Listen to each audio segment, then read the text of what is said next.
Bismillahirrahmanirrahim. Assalamualaikum warahmatullahi wabarakatuh. Innal hamdalillah nahmaduhu wa nasta'inuhu wa nastaghfiruh wa na'udzu billahi min shururi anfusina wa min sayyiati a'malina. Man yahdihillahu fala mudilla lahu wa man yudlil fala hadiya lahu. Asyhadu an la ilaha illallah wahdahu la syarika lah wa asyhadu anna Muhammadan abduhu wa rasuluh. Allahumma salli wa sallim wa barik ala nabiyyina Muhammad wa ala alihi wa sahbihi wa man tabi'ahum bi ihsan ila yaumil qiyamah. Wa ba'du, saya ayuhal muslimun, saudara-saudaraku kaum muslimin rahimani wa rahimakumullah.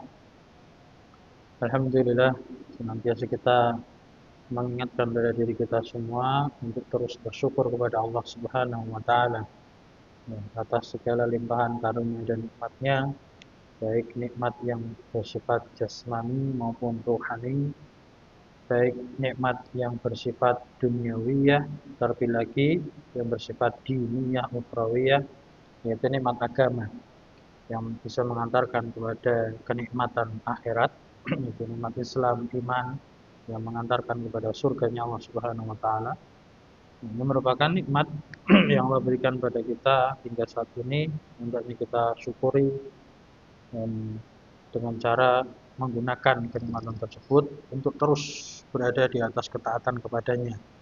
Karena dengan kita berusaha terus-menerus taat kepada Allah, itu merupakan jalan istiqomah, jalan agar kita terus-menerus konsisten, continue di atas agama yang hak ini, agama yang benar ini, hingga dengan harapan ketika kita istiqomah di atas ketaatan, Allah wafatkan kita di atas ketaatan tersebut, yang berarti wafat dalam keadaan husnul khatimah. Alamin. Kemudian salawat dan salam kita juga senantiasa memohon kepada Allah Subhanahu wa taala agar senantiasa mencurahkan salat dan salam kepada junjungan kita yang mulia Nabiullah Muhammad SAW serta keluarganya dan juga sahabatnya dan orang-orang yang mengikuti beliau dengan baik. Tentunya kita juga berharap termasuk menjadi golongan pengikutnya yang baik hingga akhir hayat kita.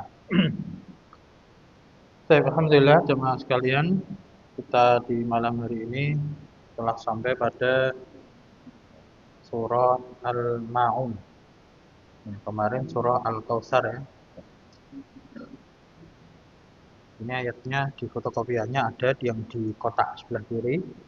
Namun untuk tafsirnya awal-awal itu belum fotokopi ya. Ya.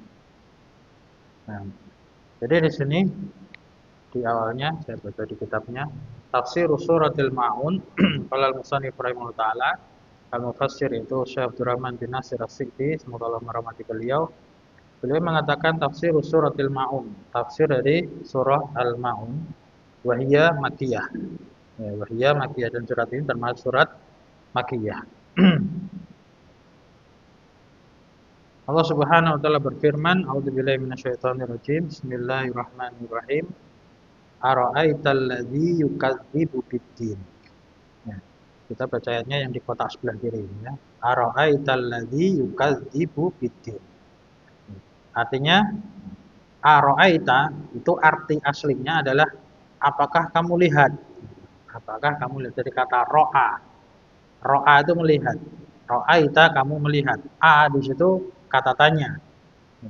Harful istifham. Apakah kamu lihat? Cuma dalam terjemahan sering diartikan apa? Tahukah kamu? Tahu karena apa? Kata ro'a itu selain maknanya melihat, maknanya adalah mengetahui. Ya, mengetahui berdasarkan penglihatan. Jadi setelah kamu lihat, apakah kamu tahu? Jadi kalau dalam terjemahan bahasa Indonesia itu, tahukah kamu? Alladzi, orang yang yukadzibu, mendustakan, biddin. Nah, makna din di sini bisa diartikan agama, bisa diartikan dari pembalasan, sebagaimana sudah kita sampaikan dulu waktu menjelaskan surah Al-Fatihah, juga surah Al-Kafirun. Kalau dalam surah Al-Kafirun, Maliki Yaumiddin, din pada surah Al-Fatihah itu artinya hari pembalasan, hari pembalasan. Sehingga ini bisa, dan bahkan di sini nanti Syekh Sa'di termasuk yang menjelaskan tafsir daripada kata ad-din di sini adalah al-ba'ts wal jaza, kebangkitan dan pembalasan. Bisa artinya di sini, tahukah kamu orang yang mendustakan terhadap hari pembalasan? Itu bisa. Ada tafsiran seperti itu sebagian ulama. Sebagian ulama yang lain, din di sini maknanya adalah din agama. Sebagaimana dalam surah Al-Kafirun, lakum dinukum waliyadin. Bagimu agamamu, bagiku agamaku. Jadi di sini artinya apa? Ya. Tahukah kamu terhadap orang yang mendustakan agama? Ya, mendustakan agama Islam, agama yang dibawa oleh Nabi kita Muhammad sallallahu alaihi wasallam. Nah, jadi tahukah kamu orang yang mendustakan agama? Siapakah itu? Kemudian Allah Subhanahu wa taala menjelaskan sifat orang yang mendustakan terhadap ad-din di sini, baik hari pembalasan ataupun agama Islam. Sifatnya itu berikutnya itu. Fadzalikal ladzi yad'ul yatim. Maka dzalika orang itu, orang yang mendustakan terhadap din itu adalah alladzi yad'ul yatim. Orang yang menghardik anak yatim. Menghardik anak yatim. Menghardik itu berarti membentak, menyanyiakan hingga kasar, memukul terhadap anak yatim. Nah, itu orang yang tadi mendustakan agama. Kemudian tadi belum kita sampaikan ya, di antaranya penjelasan ulama tentang asbabun nuzul, sebab turunnya surah Al-Maun ini, itu berkaitan dengan orang-orang kafir di zaman Rasulullah, sebagaimana surah Al-Kafirun, qul ya ayyuhal kafirun, itu terhadap di antaranya kepada Abu Jahal. Nah, di sini Allah Subhanahu wa taala menurunkan ayat ini berkaitan dengan Abu Jahal, di mana dulu itu Abu Jahal juga pernah menjadi wali seorang anak yatim. Jadi Abu Jahal itu pernah jadi wali anak yatim, tapi sikapnya itu kasar dan keras. Ya, maka Allah Subhanahu wa taala turunkan ayat ini. Ya, namun juga perlu kita ketahui dan kita ulangi, sudah kita sampaikan juga bahwasanya pelajaran yang bisa kita ambil dalam Al-Qur'an, dalam Islam ini, itu ada kaidah al-ibratu, ya, bi umumil lafzi la bi khususis sabab.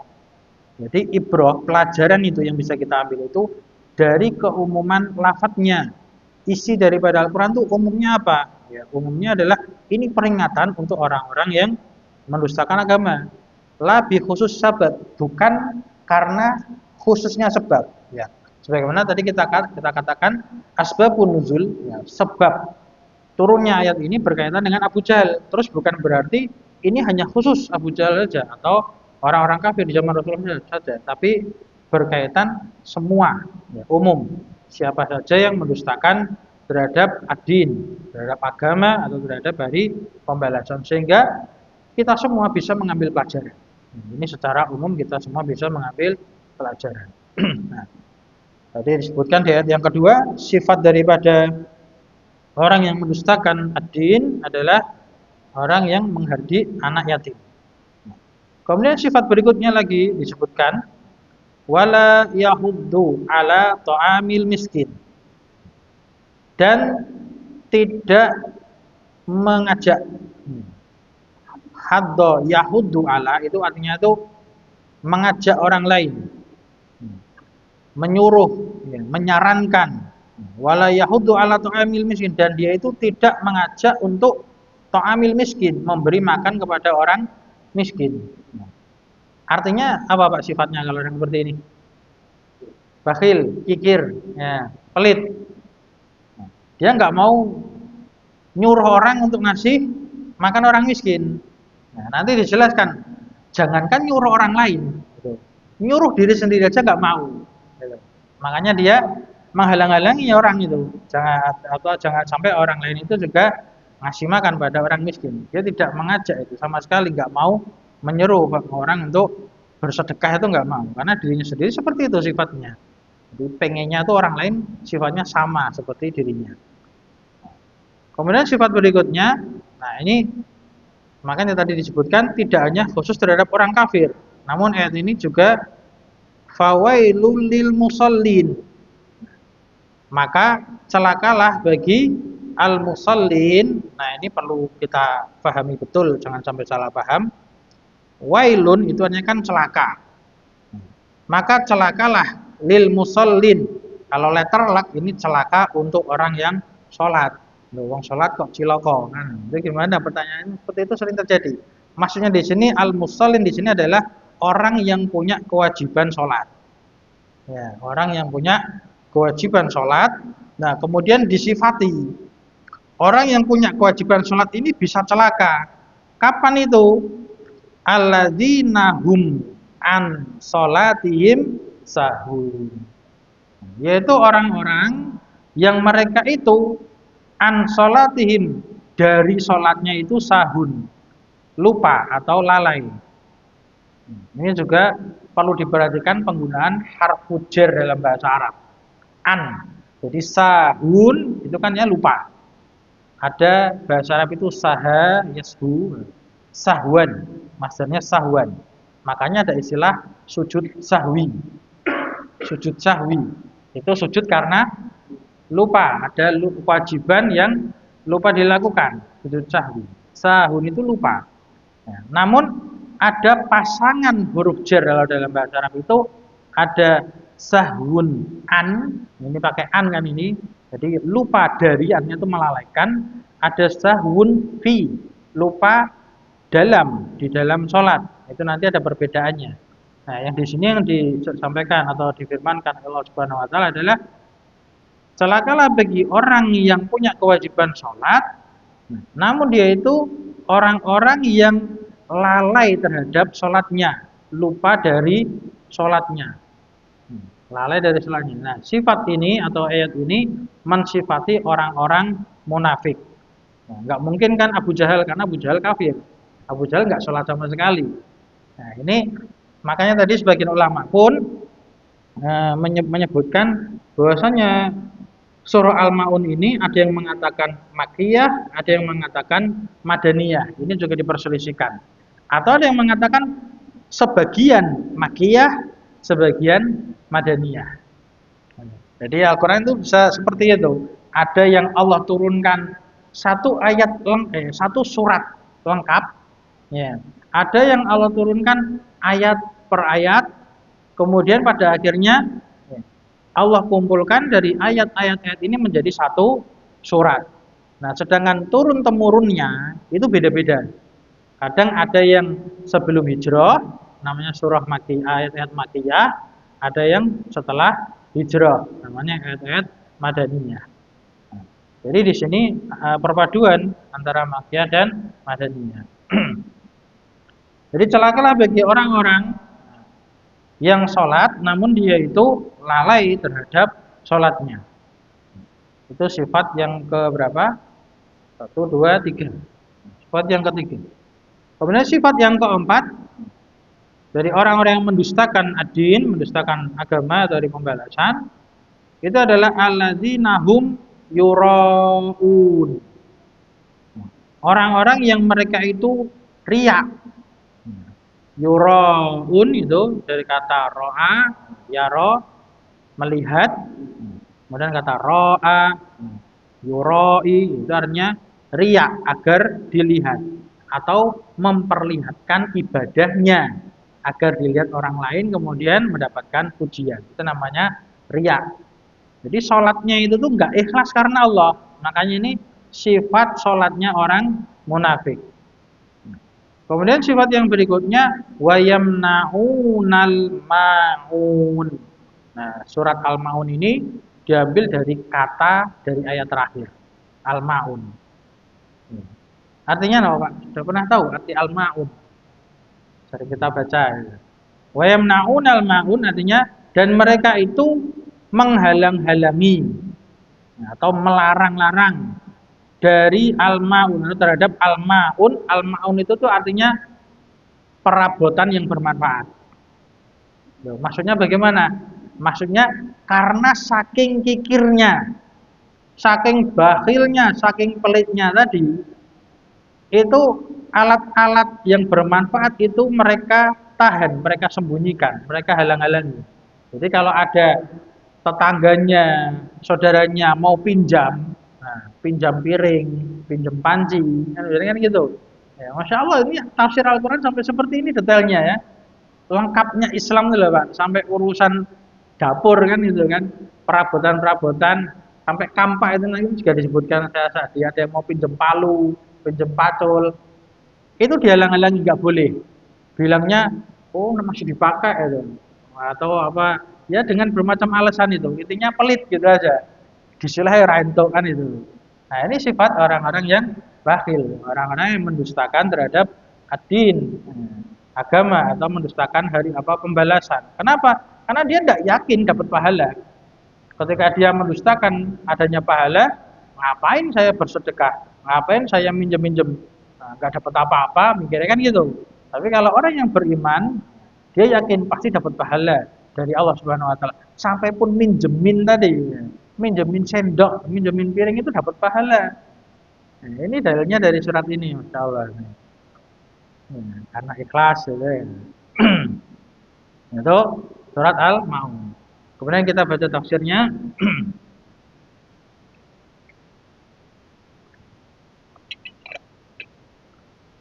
Di lembaran yang belum ke fotokopi, saya bacakan. Yang pertama, yaqulu ta'ala, Allah Subhanahu wa taala berfirman, "Dzamman liman taraka huquqahu." Bagi orang yang ya, Allah taala berfirman zaman dalam keadaan mencela. Ya. Mencela orang yang meninggalkan hak-haknya Allah dan hak-haknya hamba-hambanya Allah. Jadi istilahnya ketika Allah berfirman, "Ara'aital ladzi yukadzibu biddin." Ya, lihatlah orang yang mendustakan agama. Itu kalau dalam bahasa kita itu anak bahasa Jawa sambil mencela orang gitu tuh, kalau misalkan kita untuk pendekatan pemahaman ya, untuk pendekatan pemahaman aja logatnya kita itu delok kali wong kae. Lagi. Itu kan sambil mencela kan. Delok wong kae, wong kok dustakan agama. Orang kok apa namanya bakhil. Nah, itu kan kita membicarakan orang dalam rangka apa? Mencelanya, mengejeknya itu, menjelek-jelekkannya. Nah, itu untuk mendekatkan pemahaman aja. Adapun Allah walillahi masalah subhanallah, maha Allah, kita tidak bisa apa membagaimanakan Allah. Intinya di sini nah, saya menyatakan Allah Subhanahu wa taala ketika berfirman menyatakan ara'aital ladzi yukadzibu biddin, tahukah kamu orang yang mendustakan agama? Itu Allah dalam keadaan mencela orang-orang tersebut, orang-orang yang meninggalkan hak-haknya Allah, ya, tidak percaya kepada ya, hari akhir dari pembalasan, dan orang itu juga meninggalkan hak-haknya hamba-hamba Allah, hak-haknya saudaranya sesama umat manusia, sesama saudara seiman, lebih-lebih lagi. Nah, kemudian Allah Taala berfirman di situ, "Ara'aital ladzi yukadzibu biddin." Itu sudah masuk di sini, sudah masuk di fotokopiannya. Tahukah kamu orang yang mendustakan agama? Ai bil ba'tsi wal jaza. Nah, ini makna daripada ad-din adalah al-ba'tsi wal jaza. Jadi, tahukah kamu orang yang mendustakan terhadap ba's, hari kebangkitan, wal jaza, dan hari pembalasan.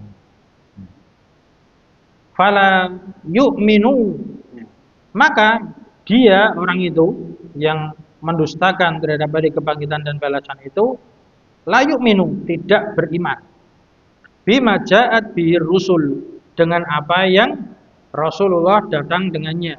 Mereka tidak beriman dengan apa yang para rasul itu datang dengan membawanya. Tentunya kita tahu Allah Subhanahu wa taala mengutus para rasul itu agar apa? Agar mengajarkan kepada kita tentang keimanan kepada Allah. Mengajarkan kepada kita bagaimana kita mentauhidkan Allah, bagaimana kita beribadah, menyembah hanya kepada Allah Subhanahu wa taala.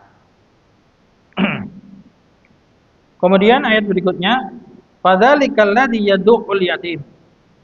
Maka orang itu adalah orang-orang yang menghardik anak yatim. Ai yadfa'uhu bi unfin wa syiddah. Artinya adalah menolak anak yatim, atau bisa diartikan juga mendorong anak yatim dengan kasar dan keras. Jadi menghardi anak yatim itu maknanya bersikap kasar secara fisik juga. Jadi mendorong atau sampai memukul dengan keras, dengan kasar. Wala yarhamuhu, dan dia tidak merahmati. Merahmati itu apa? Kasih sayang. Tidak sayang kepada anak yatim tersebut, liqasawati qalbihi, karena kerasnya hatinya. Karena kerasnya hatinya.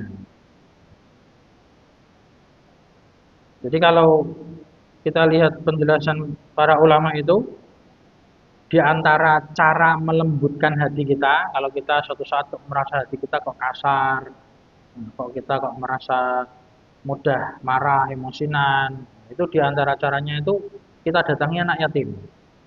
Kita dekati anak yatim, kita elus dadanya, kalau bisa kita kasih sedekah, kita kasih sayangi anak yatim, itu insya Allah akan melembutkan hati kita. Sedangkan kalau kok sudah ketemu anak yatim kok masih keras hatinya, masih mudah marah, masih nah itu hati-hati, banyak-banyak istighfar. Ya, bisa jadi itu merupakan tanda kerasnya hati kita. Nah, kemudian kenapa mereka itu hatinya keras? Wali annahu la yarju sawaban. Dikarenakan dia itu tidak mengharapkan sawaban, balasan, pahala. Wala yakhsha iqaban, dan dia tidak takut terhadap iqab, hukuman ya, dari Allah Subhanahu wa taala. Ya, karena tadi yukadzibu bidin, mendustakan hari pembalasan. Dia tidak beriman kepada hari akhir. Tentang beriman kepada hari pembalasan itu termasuk rukun iman yang keberapa, Pak? Rukun iman yang pinten nggih? Kelima, ya hari akhir ya. Rukun iman ada berapa, Pak? Dan ini penting, Pak, bener. Ini masalah kelihatannya sepele, Pak ya. Tapi Masya Allah, kalau kita lihat anak-anak muda sekarang, anak SMP, anak SMA, bahkan anak-anak kuliahan itu, coba kita tanyakan itu, rukun Islam ada berapa? Rukun iman ada berapa? Itu banyak mereka yang tidak hafal itu, Pak, tidak tahu. Jadi sering-sering apa kita cek anak-anak kita masing-masing itu. Kita ajari mereka sejak awal, sejak dini, jangan sampai mereka itu lalai dengan agamanya. Jadi kalau rukun Islam ada 5. Ada apa? Syahadat, sholat, zakat, puasa, haji. Zakat puasa kadang ada yang bolak-balik tidak urut tidak apa. Adapun rukun iman ada 6. Rukun iman kepada Allah, 1, 2, malaikat, 3, kitab-kitabnya, 4, rasul-rasulnya, 5, hari akhir, hari kiamat, 6, takdir. Ya, takdir baik ataupun takdir buruk. Itu rukun iman. Nah, kalau orang-orang kafir itu memang kebanyakannya mereka tidak iman kepada hari akhir. Itu paling banyak terjadi pada orang-orang yang kafir, ingkar kepada Allah itu, mereka nggak iman pada hari akhir. Sehingga apa? Just kehidupannya mikirin dunia gitu. Yang dicari dunia, karena mereka mikirnya kalau mati wis sudah selesai mati gitu. Padahal mereka tahu pasti mati. Cuman mereka nggak iman itu, nggak percaya kepada setelah mati itu nanti akan dibangkitkan. Mikirnya kalau di dunia nikmat, ya nanti setelah mati ya nikmat gitu. Padahal setelah mati itu justru malah akan dimintai pertanggungjawaban oleh Allah Subhanahu wa taala. Nah, ini sifatnya. Mereka tidak mengharapkan pahala, tidak pula takut kepada balasan dari Allah Subhanahu wa taala. Adapun orang beriman itu tentunya ketika beramal itu mengharapkan pahala itu apa, surganya Allah Subhanahu wa taala. Kemudian perlu juga kita ketahui, Pak, tentang keikhlasan seseorang itu. Kadang ada orang yang memahami wong ikhlas iki orang ngarep ke apa-apa. Orang ikhlas itu tidak mengharapkan apa-apa sama sekali. Sampai pun pahala itu juga tidak mengharapkan. Terus gimana? Wis yang penting amal wae itu. Itu kayak gitu tuh sebetulnya bukan tuntunan dari Allah dan Rasulnya. Terus dia ngamal untuk apa? Padahal dalam Al-Quran kan banyak sekali yang menyebutkan tentang apa? Surga, surga, surga kan itu. Nah, surga itu untuk apa? Balasan. Ya. Balasan untuk siapa? Orang yang beramal soleh. Sehingga kalau orang beramal soleh itu memang dianjurkan mengharapkan balasan pahala dari Allah Subhanahu Wa Taala. Itu ikhlas itu. Terus yang nggak ikhlas itu gimana? Yang nggak ikhlas itu cari balasan dari selain Allah, gitu loh. Jadi kalau orang kok beramal cari balasan dari Allah saja itu ikhlas. Ya. Orang yang ikhlas itu gimana? Bukan orang yang kamu masih mencari balasan berarti nggak ikhlas, bukan. Orang yang nggak ikhlas itu adalah mencari balasan dari selain Allah. Seperti ini tadi nanti riya itu nanti cari balasan agar dipuji orang, cari balasan agar mendapatkan kedudukan, jabatan, agar dapat suara, gitu. Itu hati-hati seperti itu. Itulah yang namanya tidak ikhlas. Kemudian ayat berikutnya Allah Ta'ala berfirman wala yahuddu. Nah, di situ Syekh mengatakan wala yahuddu ghairahu. Artinya apa? Tidak menyeru kepada orang lain. Tidak mengajak pada orang lain untuk apa? Ala ta'amil miskin. Untuk memberi makan orang-orang miskin. Wa min babil aula, dan termasuk bab yang lebih utama lagi, min babil aula itu bab yang lebih utama, artinya apa? Terlebih-lebih gitu. Secara terjemahan itu terlebih-lebih annahu binafsihi, dia itu terhadap dirinya sendiri. La yut'imu miskin, tidak ngasih makan kepada orang miskin. Ya tadi ketika dia itu enggak ngajak orang lain untuk ngasih makan orang miskin, terlebih lagi dirinya sendiri, itu alamat itu. Pasti dirinya sendiri juga bakhil. Nah, lalu bagaimana kalau orang saya pengennya sembunyi-sembunyi ngasih makan orang miskin, no. Tapi saya nggak ingin ngajak-ngajak orang, itu rugi, bener rugi. Kenapa? Mikirnya biar dia dapat pahala sendiri kan, nah, kan gitu. Wong liya ora entuk pahala, aku ben sedekah dhewe, liya ora tak jajak. Itu rugi. Kenapa? Karena pahalanya dia dapat dari satu sisi. Pahalanya satu sisi saja. Itu apa? Dia sedekahnya dia sendiri. Itu satu tok berarti pahalanya. Coba kalau dia sedekah, dia juga ngajak sama orang, dua pahalanya, bahkan lebih. Kenapa? Satu, pahala dia sudah sedekah, kemudian mengajak orang lain untuk sedekah itu pahala. Ya kan? Mengajak pada kebaikan. Nah, karena Rasul juga bersabda, adalul alal khair kafailihi. Orang yang ngajak kebaikan itu seperti pelakunya. Pahalanya ngalir tanpa ngurangi pahala orang yang diajak itu. Itu benar-benar terjadi apa? Kadang ada orang yang punya pikiran itu kayak gitu. Kayak sedekah, Al-Qur'an ditaruh di masjid. Itu ada yang punya pikiran ini benar-benar, saya dulu pernah ngalamin sendiri, lihat sendiri orangnya itu. Jangan naruh itu Al-Qur'an di masjid, jangan naruh sajadah di masjid. Kenapa? Nanti kalau Al-Qur'annya dibaca orang kan orangnya dapat pahala. Nanti ngurangi pahala kita. Mikirnya gitu. Jadi pahala ini dibagi-bagi. Gitu. Dan itu salah paham itu. Padahal apa? Pahalanya itu dia yang baca tadi dapat pahala, dia juga dapat pahala tanpa dikurangi sedikit pun. Jadi dia dapat pahala tanpa dikurangi. Jadi orang yang ngajak pada kebaikan itu dapat pahala tanpa dikurangi. Jadi jangan ada salah paham. Kalau sudah ngajak-ngajak ini pahalanya dikurangi karena bagi-bagi pahala kan gitu. Bagi-bagi pahala di sisi Allah itu semuanya dapat pahala tanpa mengurangi haknya yang lain itu. Sendiri-sendiri punya haknya pahala masing-masing. Jadi jangan nggak semangat. Harus semangat ya, harus semangat mengajak orang untuk kebaikan. Nah, mengajak orang untuk kebaikan. Nah, di sini sifatnya orang-orang yang tidak beriman kepada dari pembalasan itu, tidak mau mengajak orang lain untuk ngasih makan orang miskin. Berikutnya, fawailul musallin. Nah, ini tafsirannya daripada al-musallin ai al-multazimuna li iqamati shalah. Jadi al-musallin di sini celakalah untuk orang musallin. Musallin itu adalah al-multazimuna li iqamati shalah, orang yang punya kewajiban untuk mendirikan sholat. Yaitu seorang apa? Orang muslim, mukmin gitu. Atau itu tadi ayat ini turun pada orang munafik karena apa? Orang munafik itu sudah ngaku masuk Islam. Jadi orang-orang munafik itu definisi munafik adalah menampakkan keislaman tapi menyembunyikan kekufuran. Itu di zamannya Rasulullah itu munafiknya parah. Dia mereka itu pura-pura masuk Islam agar apa? Agar selamat, agar tidak diperangi oleh Rasulullah dan para sahabat karena Rasulullah dan para sahabat itu sudah mendapatkan kemenangan, sudah mendapatkan kejayaan.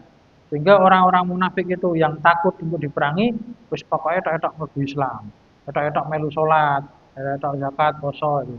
Tapi ketika Rasulullah wafat kelihatan semua itu. Banyak yang murtad kan itu. Ketika Rasulullah Shallallahu Alaihi Wasallam itu banyak yang murtad. Itu memang tugas berat bagi para sahabat terutama Abu Bakar As-Siddiq radhiyallahu taala anhu. Jadi ini ayat ini menjelaskan celakalah bagi orang yang musallin, itu artinya adalah orang yang punya kewajiban untuk mendirikan sholat.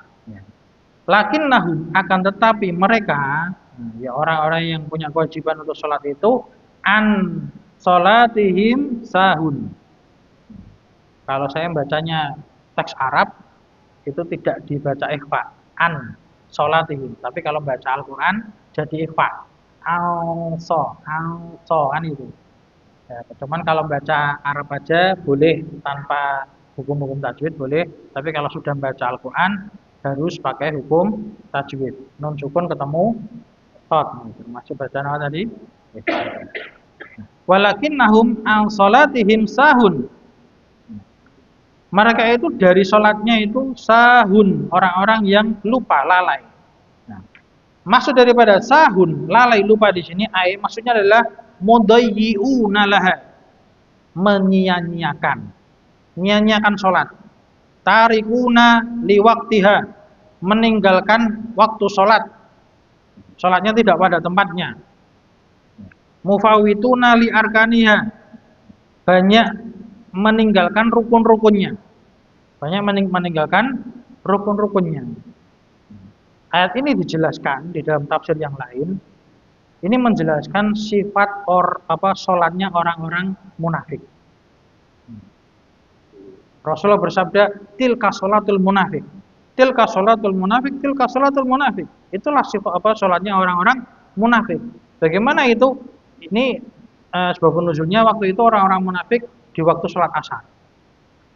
Sudah berkumandang adzan asar, mereka itu masih jelisu, duduk-duduk, warqubus syams, dan dia menunggu matahari sampai matahari itu disilakan oleh Rasul itu di antara korne syayatin, dua tanduknya setan. Dua tanduknya setan itu sudah mau masuk waktu maghrib, sudah mau terbenam. Makanya ada istilah juga nek meh maghrib itu akeh setan lewat. Itu berdasarkan hadis yang sahih. Memang banyak setan waktu itu, jadi hati-hati itu. Makanya lindungi kita, keluarga kita dengan zikir petang. Nah, ada zikir pagi, ada zikir petang. Banyak-banyak baca itu. Nah, itu orang-orang munafik itu sholatnya asar itu nunggu sampai sudah mau maghrib. Sudah nunggu-nunggu sampai mepet habis, sampai mau habis waktunya. Lah, sholatnya itu disifati Rasulullah itu seperti mematuknya ayam atau burung, seperti pol gitu. Nah, ayam matuk makanan tuk tuk tuk kan itu, nggak mungkin pelan-pelan tuk kan, nggak mungkin tuk cepat. Nah, itulah sifatnya sholat orang-orang munafik. Dia tidak ada tumak ninah di dalam sholatnya, tidak ada ketenangan, pengennya cepat. Sholatnya pengennya cepat. Jadi kita perhatikan. Ya bagaimanapun juga namanya kita manusia kan pernah berbuat salah ya. Dulu waktu saya kecil juga kayak gitu Pak. Zaman sekolah itu sholatnya cepet-cepetan kan gitu. Nah itu kita nasihatkan untuk diri kita semua, keluarga kita, itu kita arahkan ya, jangan sampai sholatnya itu terburu-buru. Nah, intinya itu apa sih? Intinya itu kalau kita mau merenungkan ya, kita semua tuh pasti akan mati ya kan gitu. Jadi nasihat untuk kita itu yang perlu kita renungkan adalah kita semua itu pasti akan mati. Jadi jangan sampai kita menyia-nyiakan ibadah yang paling utama Yang pertama dihisab yaitu sholat. Ya. Orang sholat buru-buru itu karena apa sih rata-rata? Karena dunia biasanya gitu. Wah, aku jono bisnis sih. Aku masih ada janjian sama orang. Aku masih ada apa? Makanya sholatnya buru-buru. Rata-rata gitu. Sholat buru-buru itu karena kepentingan dunia. Coba kalau kita bayangkan, nah, pas sholat mati dia jalan. Ya alhamdulillah husnul khotimah. Ya kalau sholatnya khusyuk kan itu. Kalau sholatnya lalai ya, kayak tadi, sholatnya cepat-cepat buru-buru, nah, kan malah dapat dosa, malah dapat ancaman wail, kecelakaan, binasa. Makanya pelan-pelan aja sholat, dinikmati sholat itu. Urusan masalah dunia itu nanti pasti ada jatahnya. Kalau kita meninggal ya tapi bakal ditinggal kan itu. Yang penting apa? Yang perlu kita hati-hati itu masalah hutang-hutang, ya, masalah kezaliman antar sesama manusia. Makanya kita jaga kalau hutang berusaha untuk menepati. Ya, kalau ada kezaliman sama manusia, sering-sering banyak minta maaf. Jangan jangan nunggu lebaran, Pak. Minta maafnya jangan nunggu lebaran itu. Pokoknya kita ingat, wah saya pernah menzalimi saudara saya si fulan. Ya datangi atau telepon. Kita bagaimana caranya? Kita berusaha untuk menghalalkan dosa-dosa kita. Keren. Kalau sholat kita lebih khusyuk.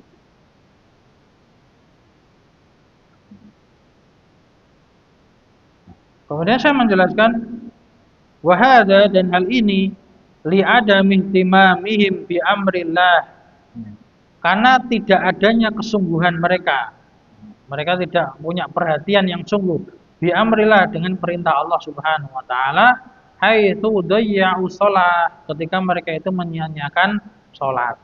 Alati yang dia salat itu merupakan ahamut ta'at, ketaatan yang paling penting. Wa afdalul qurbat dan takarub yang paling mulia, yang paling utama. Jadi kalau kita ingin bertakarub mendekatkan diri pada Allah, yang paling utama ya dengan cara sholat. Itu jarak yang paling dekat antara hamba dengan Allah Subhanahu wa taala. Nah, wasahhu anis sholati huwallazi yastahiqqu sahibuhu dzamma wal laum. Dan orang yang lalai dari sholat itu adalah orang yang pelakunya itu yastahiqqu berhak mendapatkan dzam, celaan, walaum sama hinaan. Nah, nah ini perhatikan satu lagi ya. Wa amma as-sahwu fi sholati. Nah, ini bedakan. Tadi di atas wasahwu an anis sholah. Sahwu an huruf jar an. Yang bawah ini wa amma sahwu fi. Ya. Dan adapun lupa di dalam sholat beda lagi. Fahada maka hal ini yaqau terjadi mingkuli ahadin dari semua orang. Semua orang pasti pernah lupa di dalam sholatnya. Nah, hatta minan Nabi sallallahu alaihi wasallam, masya Allah, sampai pun dari Nabi Muhammad sallallahu alaihi wasallam. Dan ini menunjukkan apa? Betapa indahnya agama Islam ketika Allah Subhanahu wa taala mengutus nabinya itu dari seorang manusia biasa yang pernah lupa. Coba kalau Nabi sallallahu alaihi wasallam itu nggak pernah lupa, sedangkan kita itu lupa, nggak ada solusinya itu. Ya bingung kalau kita sholatnya lali, terus piye carane golek hadis kok ora ana petunjuk ya Nabi nggak pernah lupa ya kan gitu. Bingung kita nggak bisa dapat petunjuk. Ya, makanya Allah Subhanahu wa taala mengutus nabi dari manusia biasa yang juga pernah lupa. Nah, bagaimana solusinya? Nabi menjelaskan dalam beberapa hadisnya kalau sholat lupa ada istilah sujud sahwi. Nah, dari tahu ya itu ada dalam pembahasan fikih. Nah, kalau jadi beda antara sahwan itu artinya melupakan, melalaikan dari sholat, menyia-nyiakan sholat. Tapi kalau as-sahwu fi lupa dalam sholat itu wajar. Nabi aja juga pernah melakukannya. Sallallahu alaihi wasallam. Ini masih kurang lebih. Insya Allah kita teman dulu di pertemuan yang akan datang. Kalau kita lanjutkan, bismillah ta'ala. Semoga bermanfaat bagi kita semua. Semoga Allah Subhanahu wa taala menerima amal ibadah kita dan mengampuni dosa-dosa kita dan juga memberikan istiqomah hidayah kepada kita semua. Aku qouli hadza astaghfirullahaladzim wa li wa lakum wa lisairil muslimina wal muslimat fastaghfiruh innahu wal ghafurur rahim. Subhanakallahumma wa bihamdik asyhadu an la ilaha illa anta astaghfiruka wa atubu ilaik. Alhamdulillahirabbil alamin. Wassalamualaikum warahmatullahi wabarakatuh.